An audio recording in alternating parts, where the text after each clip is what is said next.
मानस श्रृंखला में आज का विषय बलि। बल कहते हैं माया को। माया मृत्यु का पर्याय है। बलि कहते हैं शक्तिमान को और बलि कहते हैं उपहार को, भेंट चढ़ाने को, किसी को प्रसन्न करने के लिए, कृपा दृष्टि प्राप्त करने के लिए। सृष्टि यज्ञ से चलती है। यज्ञ में दक्षिणा रूप विधान है और बलि का भी विधान है। अर्थात बलि सुरलोक में भी होती है, असुर लोक में भी होती है और पृथ्वी लोक में भी होती है। सुर और असुर के शरीर रक्त मांस विहीन होते हैं। तब पशु बलि या नर बलि का विधान कहां से आया? निश्चित ही है कि यह मानव की बुद्धि का दुस्साहस ही है। मानव सृष्टि के आरंभ से ही मांसाहारी रहा है। कृषि का विकास तो लाखों वर्ष बाद में हुआ था। उसके बाद अनाज और उसके बाद में फल सब्जियों की पैदावार शुरू हुई। हां, कंदमूल होते होंगे, कुछ फल भी होंगे। क्या देवताओं का स्वरूप, मंदिर मस्जिदों का स्वरूप और यज्ञों का स्वरूप भी बदलते बदलते आज कुछ और ही हो गया? इसी तरह बलि का भी रूप बदला। मांसाहारी जीवन में पशु बलि का होना प्राकृतिक था। कृषि के साथ साथ बलि के विकल्प बनते चले गए। तिल, चावल, पायस जैसी चीजें बलि का मुख्य विकल्प बनी। एक वर्ग फिर भी ऐसा बना रहा जो पशु बलि को ही मान्यता देता रहा। यह एक आसुरी भाव की ही अभिव्यक्ति है। श्रद्धा शून्य व्यक्ति ही ऐसा करेगा। श्रद्धा शून्य को ही असुर कहा गया है। श्रद्धा युक्त सुर यानी देव को कहते हैं। आज वाम मार्ग के पंच मकार भी आसुरी भाव में बदल गए। वाम का अर्थ तो सुंदर है। वाम मार्ग कभी अति सुंदर मार्ग रहा होगा। आज इसमें मांस, मदिरा, मैथुन, मत्स्य जैसे अर्थ जुड़ गए। तामसी मार्ग हो गया। तम में स्वार्थ और हिंसा ही रहती है। पशु बलि का कारण भी यही बताया जाता है कि देव शरीर में चूंकि रक्त मांस नहीं होता, अतः वे रक्त मांस की बलि से शीघ्र प्रसन्न होते हैं। मंत्रों की सिद्धियां भी शीघ्र होती है। यही सही भी है, किंतु इनके दुष्प्रभाव भी होते हैं। किसी भी उपासना का लक्ष्य सत्व की ओर बढ़ना ही होता है। समय के साथ मानव का भी विकास हुआ है, उसकी बुद्धि का भी विकास हुआ है। आज पशु बलि के विरोध में भी प्रखर स्वर गूंजने लगा है। कहने सुनने में आने लगा है कि मृत्यु के बाद पशु तुम्हारी प्रतीक्षा करते मिलेंगे हिसाब चुकाने के लिए। पशु बलि प्रधान लोगों का कहना है कि वेद वाक्य स्पष्ट कहता है, जीवो जीवस्य जीवनम। सृष्टि में कुछ भी अजीब है ही नहीं, तो अहिंसा का अर्थ क्या है? बिना हिंसा के जीवन टिक ही नहीं सकता। इस शंका का निवारण यह कहकर किया गया कि प्रसूत जीव की हिंसा को ही हिंसा कहा गया है। हरे पेड़ को काटना हिंसा नहीं मानी जाएगी।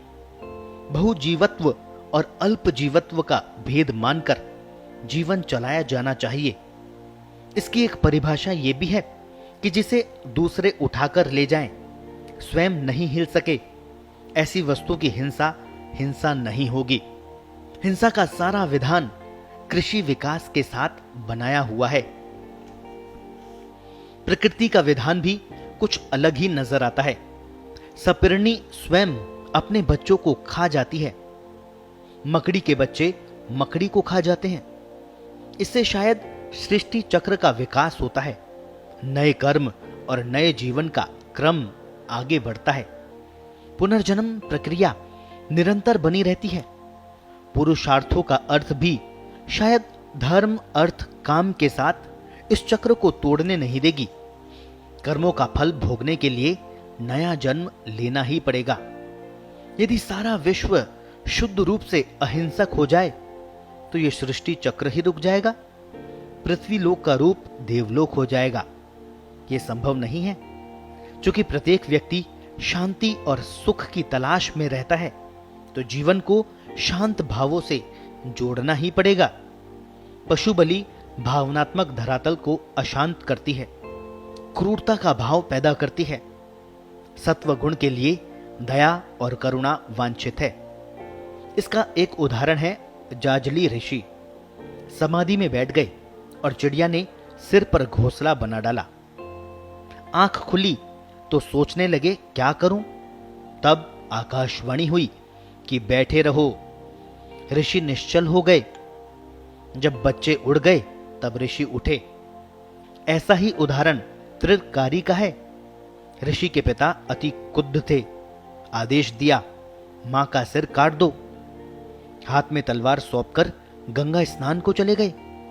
बेटे के मन में द्वंद्व चलने लगा, मां का सिर कैसे काट दूं और पिता की आज्ञा का उल्लंघन ही सही मार्ग है। उधर ऋषि स्नान से लौटते हुए सोच रहे थे कि मैंने क्या अनर्थ कर दिया। क्रोध में बालक को गलत आदेश दे आया। दौड़े घर की ओर। मां बेटे बैठे थे। तलवार मां के पांव में थी। ऋषि प्रसन्न हो उठे।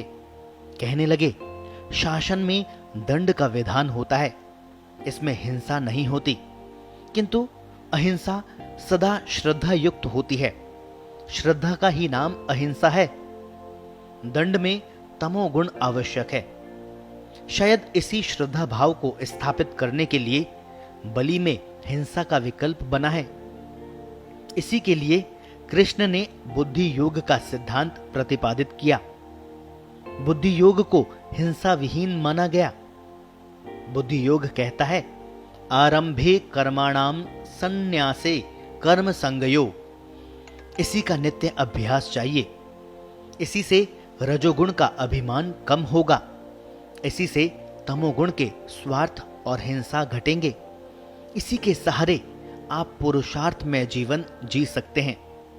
वैसे बलि को उपहार के रूप में आतिथ्य भाव का पोषक माना गया है। पंचबलि की अवधारणा यही बताती है। अतिथि, पशु, अग्नि, भिक्षु और रुग्ण को अन्न रूप उपहार इसमें शामिल है। ये शांति और अहिंसा के ही परिचायक हैं।